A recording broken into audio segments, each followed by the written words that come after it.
started. Um, Today's topic is optimizing battery tests, 4 hidden battery test errors that you can detect with AI. Now, I'm going to introduce the company in a minute, but this is a topic that we've spent quite a few weeks preparing because a lot of clients are coming to us to ask about machine learning. Where does it fit in our engineering workflows? What are we seeing that's the most common problem that we can solve? And there's a lot of surprises there. So today, we have me and Arnob. Arnob is from our solutions engineering team. He has a background in research engineering at the University of Texas and also was a solutions engineer at Accenture, where he focused on IoT and sensor technology. My name is Simon. I work in the product marketing team here at Monolith. My background is in stationary application, pack, module design, and testing. And at Monolith, I work on the product marketing side of things. So very excited for today's session. Before we go any further, I want to take just a quick moment to introduce Monolith. And this is very exciting. We'll get to all the testing errors and the demos and all the Q&As later. But really quickly, Monolith, we're a company that focuses on providing AI and machine learning solutions for engineers specifically. And where that is really powerful, over the last 6 years, we've learned that it's really powerful when it comes to intractable physics problems. And those are the physics problems that computationally and using physics-based models can be a little bit difficult to solve. A lot of clients will come to us saying they have battery engineers, they have data science trying to build the best model, but the interactions between chemical, physical, thermal, electrical effects, they're just too confusing to build an accurate model of reality. And that's where we build in these data-driven approaches using machine learning for battery technology.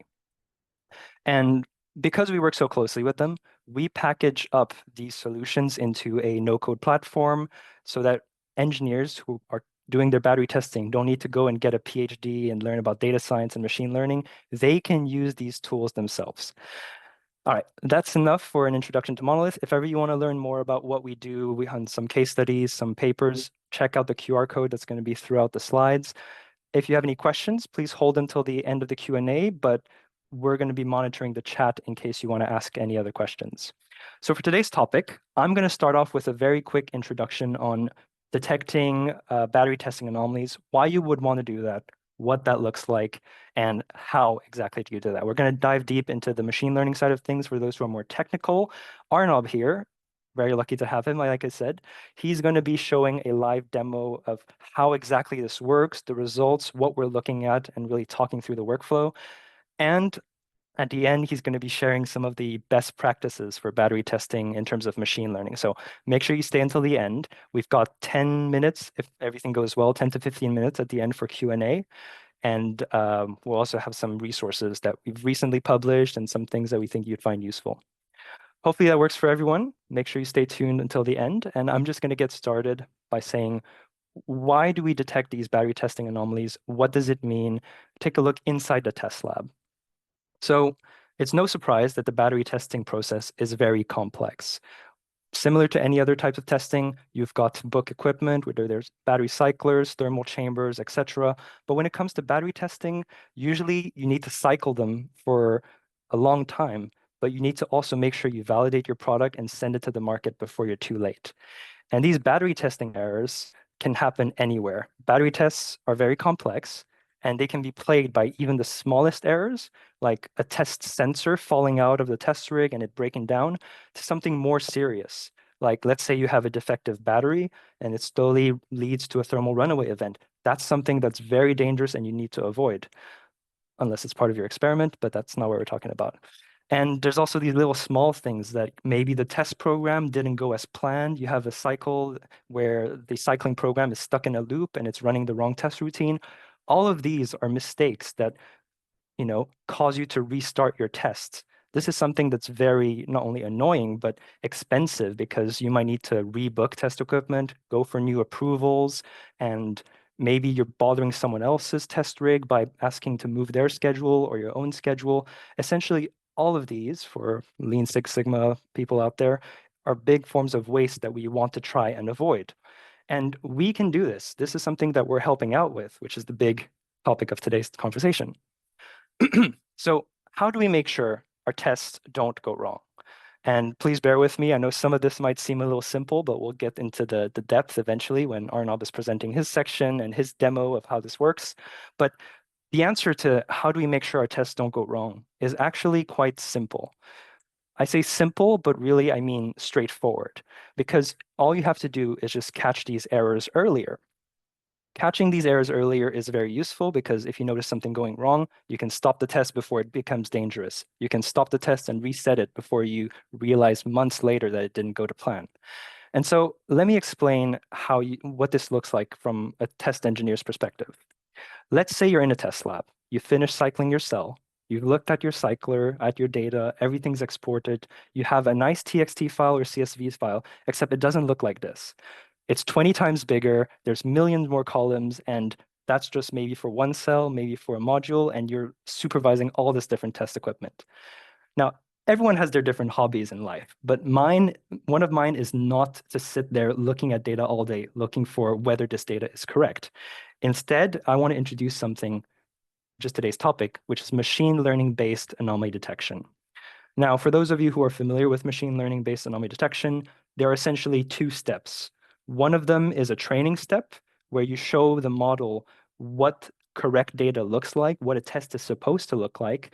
And then the second is the validation step, where once you have that trained model, you put it on your test data, and it's going to start flagging very intelligently how the test error is, like where the test error is. So on this diagram that you see in front of you, there is a light blue line showing the expected reconstructed signal. For those of you who are more technical, this is done using deep learning autoencoders. That's our way of doing it because the test signal helps when you can reconstruct it. And the reason this is smart is because it's not just a simple threshold where you're just seeing if it's spiked outside of a specific range. You can be a lot smarter, and RNOB later on is going to show exactly what the signal looks like and how closely you can actually reproduce these test signals. Now, this not only is powerful because, like I mentioned, these millions of rows of data, thousands of columns, it's a pain to look at, but it can also do something even more impressive. And this is why we're going to talk about multivariate anomaly detection.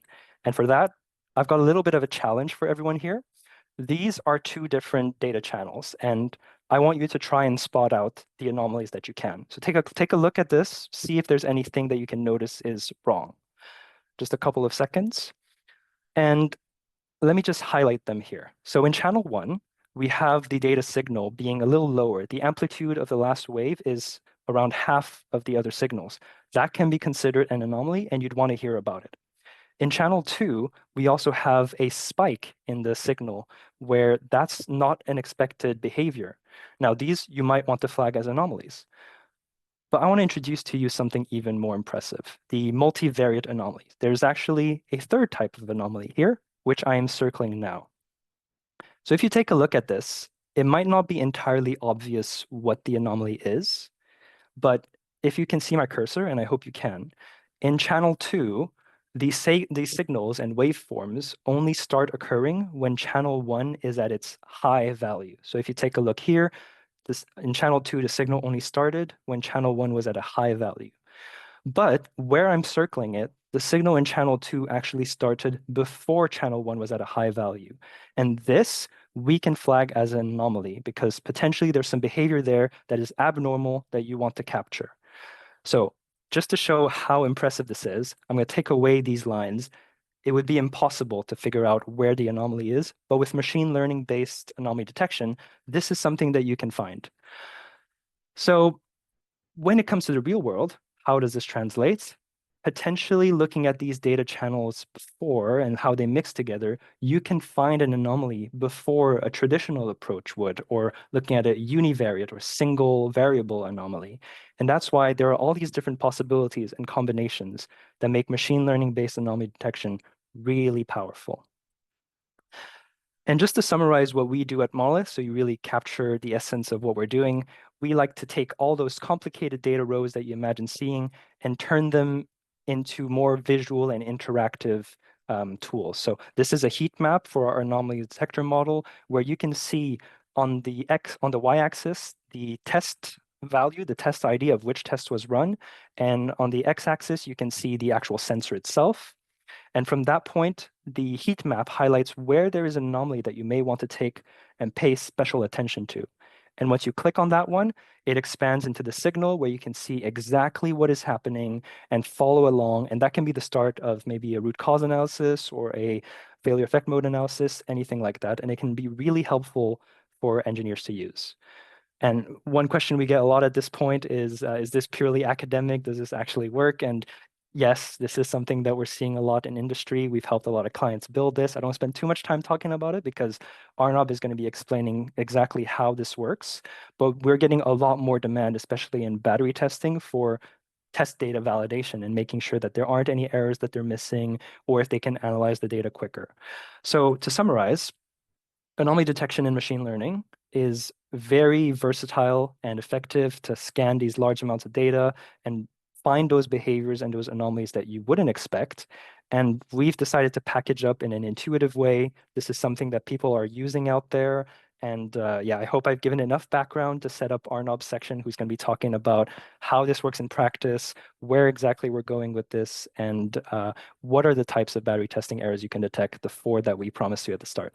So Arnab, over to you if you're able to share your screen. Thanks, Simon. That was great. Let me request to share the screen since you're having to switch over. Yep, you should have that now. Cool. Let me see here. Let me know when everyone can see it. Can you guys see it? Yep, we can see it. Okay, cool. So yeah, to answer that question that was on that last slide, what type of battery testing errors can you detect with AI? It's a difficult thing to quantify, but my answer to that, it's more than what you might think possible currently. We kind of want to think about this in 4 broad categories of battery testing errors: operator errors, mechanical errors, sensor errors, and electrical errors. Our anomaly detection model can detect anomalies pertaining to all of these areas. And I'm going to give specific examples of each and an actual demonstration on our platform of what anomaly detection modeling looks like and what our visualizations show and how that looks on our platform. But before I do that, I want to kind of first explore and understand anomalies and the data associated with them and the machine learning applications of how to understand anomalies on another level, more abstractly than the physical world of what actually happened. When you're beginning to think or use AI models, it's important to assess the data that you have, what your goal is, and how the fit together, how to get there to your final solution of understanding what anomalies is in your data and understanding that you have the data that gets you there, how to get the data to get you there if you don't have it already. And so this first bucket is things that you can consider as anomalies that you have seen before. You've had the sensor dropout fail. You've experienced that you had to deal with the write-up and the time loss of this experiment going wrong. You have the data collected of that failure and that incident, and you want an anomaly detection model to find that particular failure. And that's great because that means that when we train the anomaly detection model, we can create the model on the normal data and then use that sort of erroneous data, that incident data, to validate whether or not our anomaly detection model is correctly identifying that error. We can verify our model that way, and that makes it very straightforward. That's the second bucket here, is anomalies that you haven't experienced before in your test lab, but you're an experienced test engineer, you've been around the block, you've read some papers, you know what's possible. Simon, earlier you were talking about thermal runaway events. You don't have to necessarily have gone through one to know that they can happen. So how do you validate your anomaly detection model? How do you know that your model can detect thermal runaway events? What we have found great success with is actually following that same workload as in bucket 1, but using simulated data of a hypothetical anomaly. You kind of know what's going to happen with certain erroneous events of, like that runaway and whatnot. How you can create fake data, you can use, PBMs to simulate that data and kind of use that to validate these anomaly detection models. And it surprisingly works really well. This third bucket here is the mystery bucket. It's the anomalies that you don't know that are even possible. You don't know what can go wrong in your test setup. A bird could fly through your window and knock over all the jars and whatnot. It's chaos, right? How are you going to predict that? How are you going to get awareness into what's going on in your testing rig or your environment using AI when you don't even know what it should look for?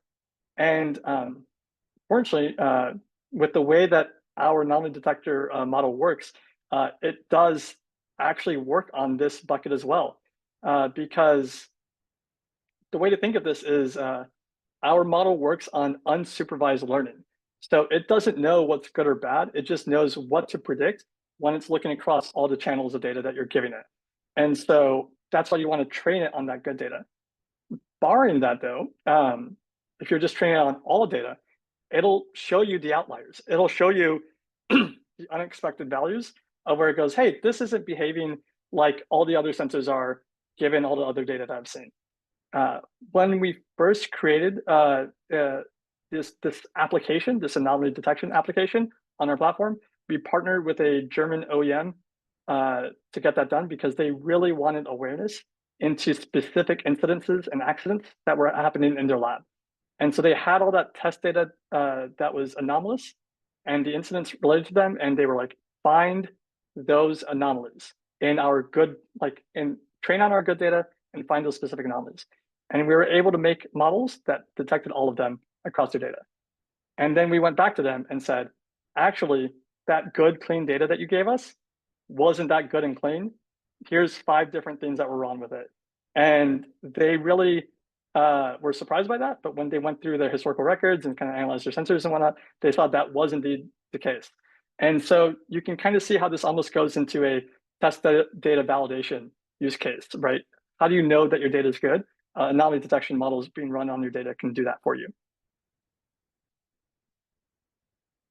And so I know that was a lot. So let's take a quick breather. Going back to this nice and easy slide and revisit kind of these broad categories. And I'm going to give those specific examples.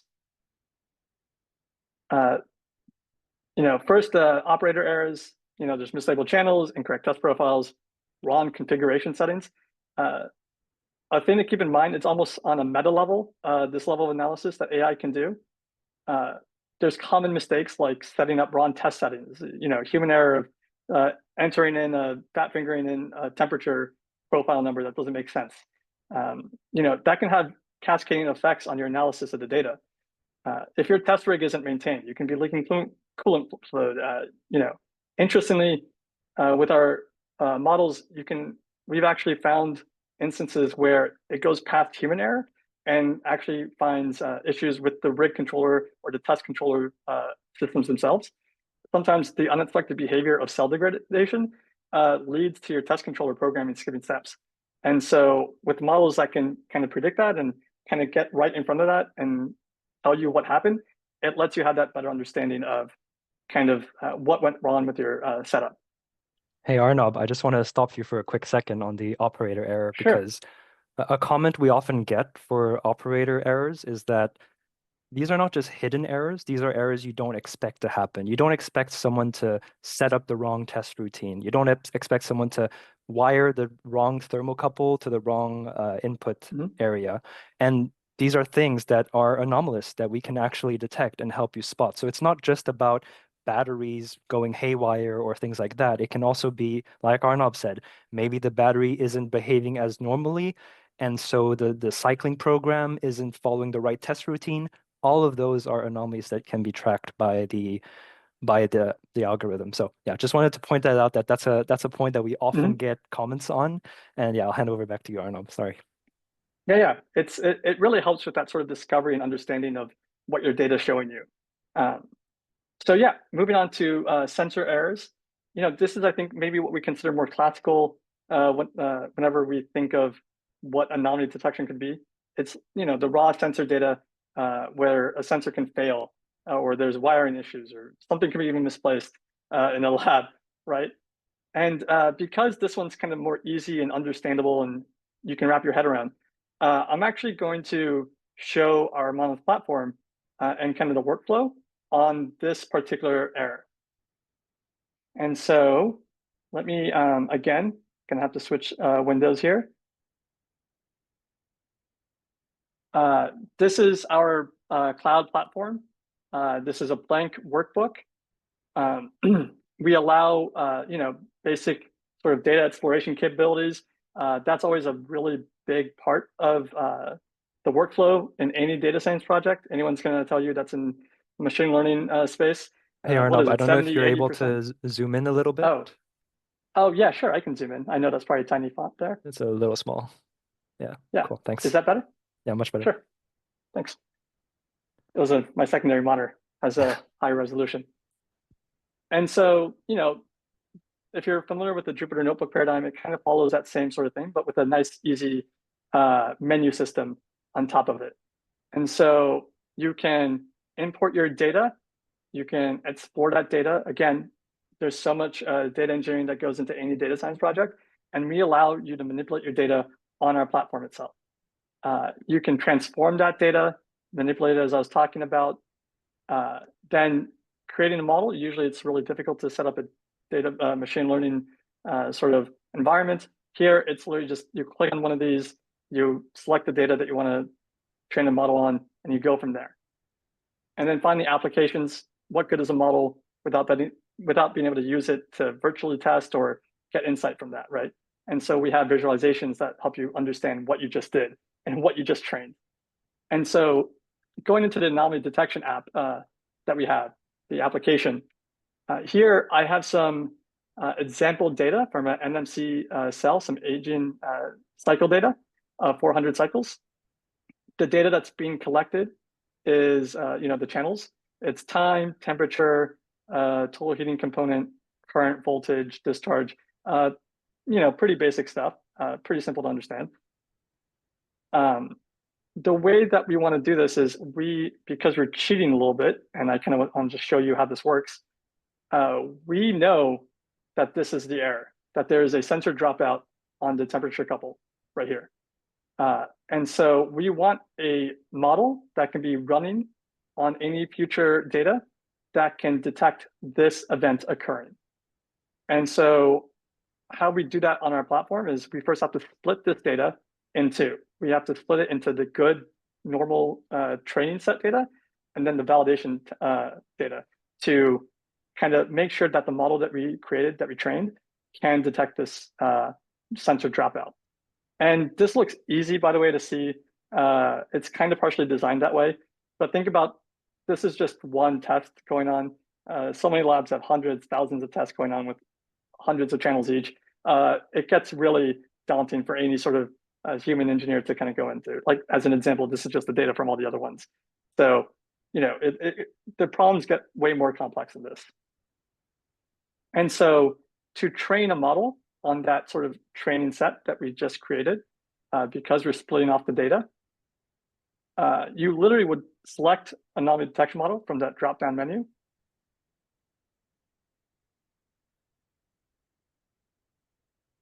Give it a second. I think I have a lot of videos going on. I think while we're waiting for it to load, one of the questions was about using unsupervised learning, and you're saying that you need to split the data into a good training set where you know there aren't any anomalies, and then you can validate it against all other test data, right? Yes, very much so. Cool. So That's a hopefully, bummer Peter, that that this answers is the question. not opening up. I Apologies. mean, you were just going to live open the demos. parameters, right? Like, Yeah, it's just the parameters. You can see it here. We trained it previously because it takes about 5 minutes. It's hosted in the cloud. And so because of that, it's going to be way faster than whatever you have on your desktop or in your lab computers at home. It's just hung up a little bit. But you can see that the channels that we're evaluating over is temperature, heating, current, voltage, and discharge capacity. And so pretty much this is a single step right here. You choose the inputs and it trains the model. This one takes about 5 minutes to train. And so, and again, to keep in mind, the data was about 87,000 rows. And so once you have that model, you can apply it to your validation set to be able to kind of see whether the model will detect that error. And so that's what we do right here. And now you can visualize whether or not the anomaly was detected. Here is the anomaly detection visualizer. This is a heat map of various tests and the channels on them. So each one of these squares, each one of these blocks is the aggregate anomaly score of that particular sensor on that particular test. And you can see here on test 6, the temperature sensor was highlighted red. And whenever you click, you actually get the drill down of the raw data. And you can see the actual data that was being used to, for the anomaly detection model to kind of predict. And you can see the predicted values from the model.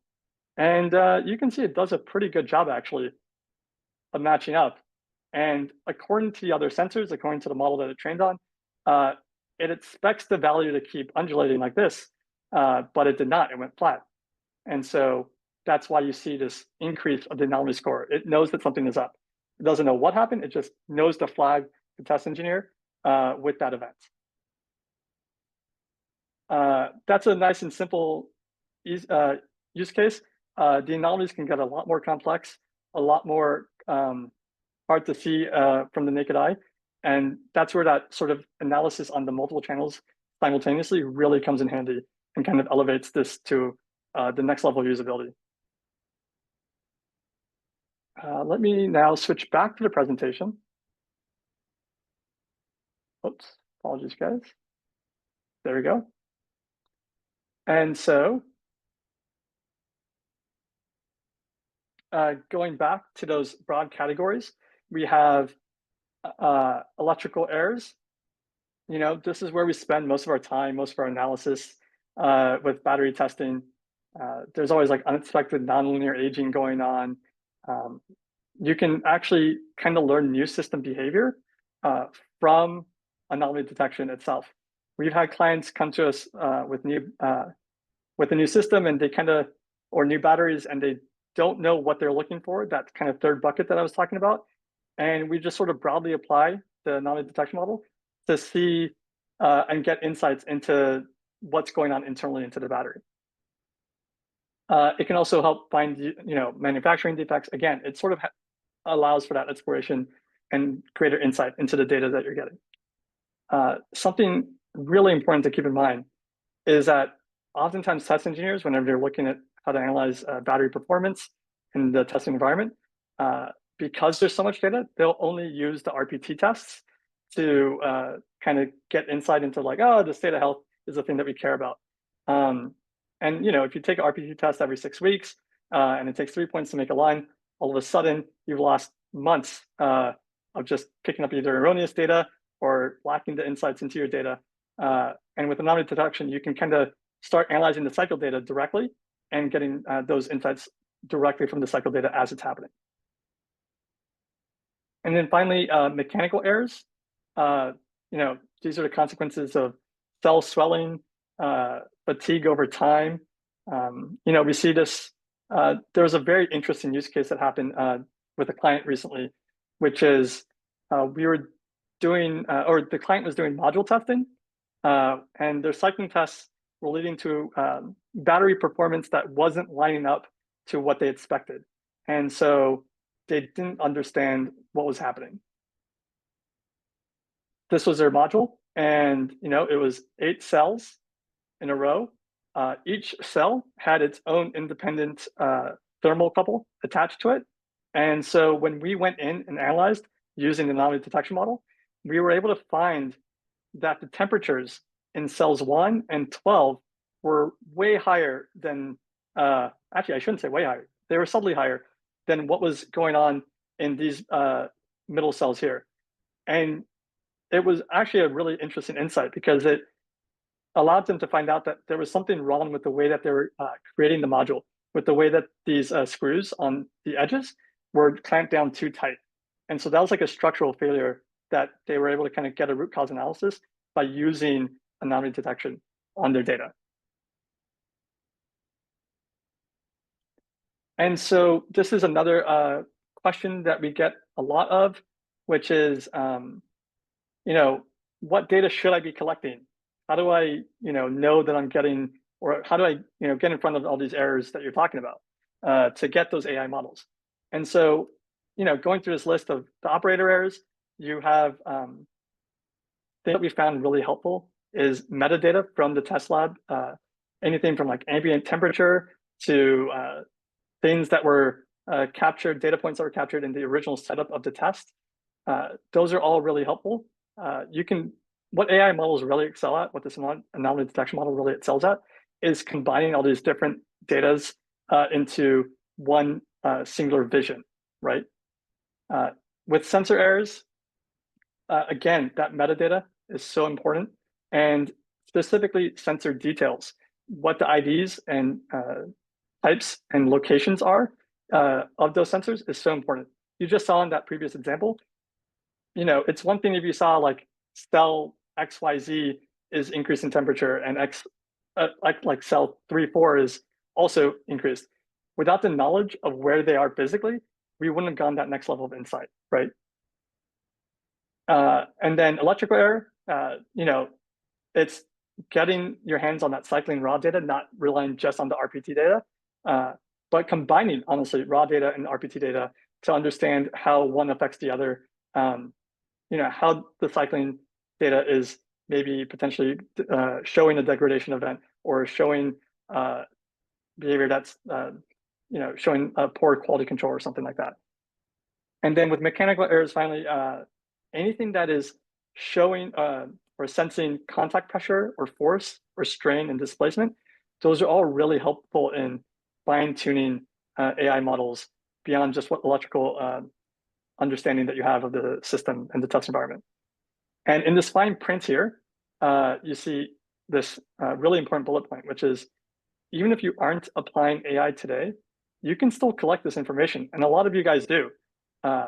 And because you have this historical wealth of information, whenever you do need to apply AI in the future, it will greatly ease that process. And you already have all these anomalies that you can pull from that initial bucket one, and you can really speed up the sort of training time to find and have a nice detection model. And so with that,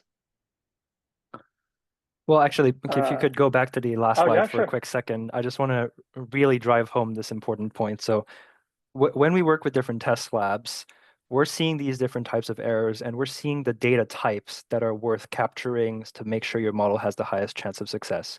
And that's what this list here is. And this is not a list that you would typically expect when it comes to detecting anomalies. Let's say you're applying machine learning in a battery context. What are the variables you would think to feed into? Typically, your mind would go to voltage, current, depth of discharge, state of health, etc., so that it can model it throughout the time series. That's what you'd expect to feed it. But here we're saying that if you want to detect things like operator errors, etc., you can feed information like the meta lab from the test data, from the test profile, how the process was set up, the sensor numbers, etc. All that extra information can be factored in to help show where the anomalies actually are. And that's something that, similar to the operator errors, isn't something that people always think about, but we talk about this now because let's say you want to implement machine learning in your test data now. Well, you need to have all this data ready. You need to be looking at this today. And a lot of our clients, they're thinking of implementing machine learning maybe next year. They're looking at a project for 2025. But what they don't realize is they can start organizing their data today. And that means that when they have all this historic data with metadata from the test profile, from the test equipment, etc., they'll have that ready to go next year so that they're able to get started then and not wait another year while they collect this data. So that's what the asterisk is at the bottom. It's a very important point that even if you're not doing this today, you can still collect this data so that if you do choose to one day, you'll be there already. So thank you, Arnold, for all that presentation. I think the chat has gone quite a bit crazy with lots of questions, so we're very excited for the Q&A there. This was the topic on optimizing battery test errors, 4 hidden battery test errors you can detect with AI. If you found this interesting, I just wanted to share a couple of resources. The CEO of our company is actually going to be giving a webinar next Wednesday, I believe, if that's the 20th. We'll have the details later on, but a lot of questions that come up in engineering are, can we trust this machine learning model? Are we ready to make decisions based on that? We have all these compliance regulatory standards to adhere by. Can we really start to put trust in machine learning? And that's what he's going to be talking about for exactly that. Like, what are we doing in 2025, and can we trust AI for engineering? And the other thing is, earlier I spoke about multivariate anomaly detection and how that's really powerful. Well, we actually just published a white paper on that 2 days ago, I believe. That's when the team put it out. And if you want to learn more about how that works in engineering, different types of applications, how you can implement it, definitely recommend taking a read of that document there. The QR codes are there. Let me know if there are any issues. And with that, I want to say thank you to everyone. And Arnold, if you take us to the next slide.